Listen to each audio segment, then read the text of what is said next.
Estamos na segunda semana de vídeo, o meu diário, né? O semanário até o Ironman 70.3 de Florianópolis, que vai acontecer dia 16 de abril. Então, se você vai fazer a prova, você quer acompanhar, ou você está curioso, tem que acompanhar toda semana, tá? E estamos oficialmente há 2 meses da prova. A semana passada, a que passou, foi muito boa. Eu foquei bastante na natação, eu me lesionei, consegui bons números no pedal e a gente vai falar tudo sobre isso agora nesse vídeo. Como que você pode prevenir lesão e como você deve se aproximar da lesão, né? Como você deve tratar uma lesão de forma correta e também como evoluir na natação, que é uma coisa que a galera sempre pergunta. Então, bora pro vídeo. Nessa série aqui do 70.3 de Florianópolis eu conto como vai ser minha preparação até o Ironman 70.3. Então semana passada eu já falei sobre meus treinos de base, né, a primeira semana dessa série, e como eles tiveram um efeito bem legal aí nos meus treinos, tanto de pedal como na corrida. E hoje eu vou falar um pouquinho da natação e da lesão que eu tive na semana passada. Então, para começar, só para contextualizar um pouco da natação, a natação entrou para mim junto com o triatlo, tá? Eu já tinha feito algumas aulas de natação no passado, já tinha nadado quando era criança, mas nada muito sério, fazia 2, 3 meses e parava, ou seja, eu não era um nadador e nem tinha tanta habilidade na água, eu sabia nadar mais ou menos, e eu vejo que tem bastante gente que entra assim no triatlo, né, sem muita experiência, sem saber muito como nadar, e acaba às vezes até desistindo do esporte por conta disso. Então, a partir do momento que eu quis começar no triatlo, eu também tive que aprender a nadar, tá, e foi um processo meio complicado. Por quê? Porque quando eu comecei no triatlo eu morava numa cidade bem pequena, aqui próximo a Curitiba, se chama Piraquara, é uma cidade que não tinha professor de natação, não tinha aulas de natação direta, e quando as aulas existiam também não eram muito voltadas ao triatlo, né? Aquelas aulinhas mesmo de academia mais tranquilas, que a intenção não era ficar super forte, mas sim ficar mais de boa, né? Então eu tive que aprender a nadar e nadar forte sozinho. Por isso eu comecei a ver muitos vídeos na internet, comecei a me aprimorar em relação à técnica com as informações que eu via na internet, sem um professor ali do lado, tá? Então, por isso eu fico bem orgulhoso da minha natação. Faz mais ou menos 2 anos que eu tô nesse processo aí, que aprendi a nadar sozinho, até as minhas primeiras provas e até evoluir até agora. E eu acho que até que foi um resultado legal. Por exemplo, no meu primeiro 70.3, fiz a natação em 35 minutos. É claro que não é um tempo extraordinário, mas é um tempo bem legal se a gente levar em conta as circunstâncias de como eu aprendi a nadar. Se você treina sozinho, como eu treinava sozinho, né? Porque eu recebia a planilha do meu treinador e tinha que ir lá para a piscina, treinava junto com minha esposa. E minha esposa nem sempre nadava como eu, ou nadava na mesma planilha como eu. Então eu sempre tinha que nadar sozinho. Isso era um problema muito grande, porque quando você tá sozinho na água, você não tem muita vontade de nadar, você sempre fica com preguiça de ir para a piscina, preguiça de fazer mais força, ou que você não tem um estímulo da pessoa do lado. E foi exatamente isso que aconteceu. Eu sofria bastante para ir pelo menos 3 vezes por semana na piscina. E assim, apesar de não ter sido o principal causador, eu acho que isso atrapalhou um pouco, porque eu precisava nadar um pouco mais. Várias semanas eu nadava 1, 2 vezes por preguiça mesmo. Até que um momento eu falei, não, preciso nadar mais e tal, preciso me esforçar um pouco mais. Teve na última preparação de 70.3, que foi pro Challenge, cheguei a nadar 1 mês, 4 vezes por semana e vi que isso ajudou bastante. E outro complicador é que a piscina lá era de 20 metros. Se você nadou numa piscina de 20 metros, sabe que é bem diferente de uma piscina de 25. Na de 25 você acaba, apesar de não parecer, faz mais força para percorrer esses 5 metros a mais, precisa dar mais fôlego. É uma piscina que cansa um pouco mais, mesmo parecendo que não é tanta diferença assim, mas ela faz bastante diferença no final das contas. Por isso, quando eu voltei para Curitiba, que eu comecei a treinar com o pessoal do triatlon, eu vi que deu uma baita diferença. Primeiro, até porque era uma piscina de 25 metros, como eu disse, faz bastante diferença, você acaba nadando mais forte, acaba nadando com fôlego mais apertado, né? E tinha a galera para treinar junto comigo. Então melhorou tanto em qualidade da piscina quanto em qualidade dos treinos e também em quantidade de treinos. Hoje todas as semanas eu estou conseguindo manter regularidade de nadar 3 vezes por semana, e em algumas semanas eu estou nadando 4, 5, até 6 vezes por semana, como já aconteceu em uma semana. Isso porque tá bem mais fácil de nadar no final de semana, eu consigo nadar no final de semana. A academia disponibiliza a piscina para quem marca horário, então eu vejo que isso já ajudou demais. E como que eu posso dizer isso para vocês? No primeiro treino que eu fiz aqui com a galera, eu lembro muito bem que eu fiz uma série de 8 séries de 100, saindo a cada 1,40, né? Ou seja, a cada 1 minuto e 40. E eu lembro que eu sofri demais nessa série de 100, aí tive que colocar pull boy nas pernas e sempre chegava, por exemplo, a 1,39, já tinha que sair correndo para fazer a próxima série de 100.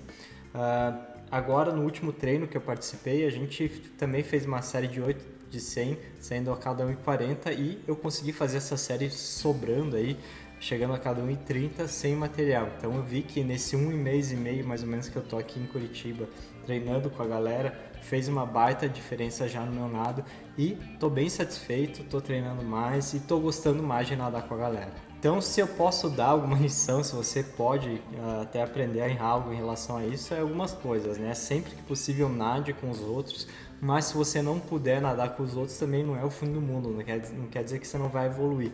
A evolução pode ser um pouquinho menor, você vai ter que ser um pouco mais disciplinado, vai ter que ser um pouco mais chato em relação à técnica, como eu disse. Eu via bastante vídeo no YouTube, às vezes me filmava para ver qual que era a dificuldade da minha técnica. Nade sempre que possível, tenha essa regularidade, se possível nade mais do que é exigido por você, tipo, por exemplo, tô nadando 3 vezes por semana, se puder nada 4, se puder nada 5, claro, sem exagero, sem acabar com a sua vida social, sem precisar prejudicar muito a sua vida fora do triatlo. E agora vamos falar da lesão, né? O que aconteceu? Na semana passada eu estava bem tranquilo em relação aos treinos, estava forte, estava conseguindo fazer bons tempos, acreditava que nessa semana aí eu ia ter o teste de FTP, teste de 3 km, mas não rolou. Tudo bem, o que aconteceu na sexta. Eu estava dormindo, acordei no sábado, com uma dor no pé esquerdo, uma dor assim bem na lateral do pé esquerdo, principalmente quando eu andava. E assim, eu percebi que era uma dor chata, mas que não era nada muito grave, assim. Eu sou médico, então a gente entende, não é um tendão tão grave, não é uma lesão tão grave, não tá nada inchado, enfim. Sabia que era um ligamentinho, algum tendão chato ali que tinha inflamado, mas que tinha toda a possibilidade de melhorar com o tempo. E foi o que aconteceu. Sábado mesmo, quando eu acordei com a dor, eu continuei a treinar, né? Eu tinha pedal no dia, consegui pedalar super de boa, tanto que eu acordei bem no domingo e tinha uma corrida bem importante, eu ia fazer 24 km com 7 km bem intensos. E eu saí bem pro parque, mas quando chegou lá no quarto quilômetro comecei a sentir o tendão do calcâneo. E aí eu sabia que era por conta da lesão, devia estar forçando um pouquinho, né? Então eu resolvi abortar. Eu até, se fosse, por exemplo, uma prova, ia conseguir terminar a prova, ia conseguir fazer força, não era algo que estava me possibilitando de treinar, mas eu sabia que se eu continuasse forçando ali, não ia ter benefício nenhum. O que eu ia ganhar com o treino, com certeza, eu ia perder com o tempo que eu ia ter que ficar parado para me recuperar desse treino mais intenso. Então eu resolvi abortar o treino com 7 km mais ou menos, voltei a pé para casa bem de boa e comecei a tratar, né? Comecei a fazer gelo, anti-inflamatório, repouso, protocolozinho bem simples aí para tratar a lesão e sempre cuidando ali para ver se não estava piorando. E aí eu continuei treinando normalmente, né? Normalmente tirando a corrida no caso. Troquei a corrida pelo pedal, então eu fiz vários pedais seguidas, bem de boa ali, sem forçar nada, e natação também. E eu via que sempre que eu estava fazendo esses exercícios, a lesão dava uma melhorada e passar do dia já não estava sentindo nada mesmo, né? Na última sexta-feira eu testei novamente a corrida e estava super de boa, fiz um treino de tiro na segunda, também estava super tranquilo, ou seja, já estou curado, né? O que eu aprendi em relação à lesão é que nossa atitude em relação à lesão influencia bastante na forma como a gente vai se recuperar com ela. Então era bem comum quando eu me lesionava, antes quando eu era mais novo, ficava bem chateado, ficava triste, às vezes nem treinava, mal fazia o tratamento porque eu ficava puto que estava lesionado. Agora eu entendo que faz parte do processo, faz parte da vida do atleta. É claro que ninguém gosta de se lesionar, é claro que ninguém está esperando se lesionar e nem é saudável se lesionar, mas uma hora ou outra pode acontecer. E como você vai encarar isso com certeza faz toda a diferença em relação ao processo. Então eu tenho certeza que se eu ficasse chateado, largasse os treinos, eu ia ficar pelo menos uma semana aí sem fazer nada, não ia estar voltando também, ia sempre estar sentindo uma dorzinha, sempre ia estar com medo.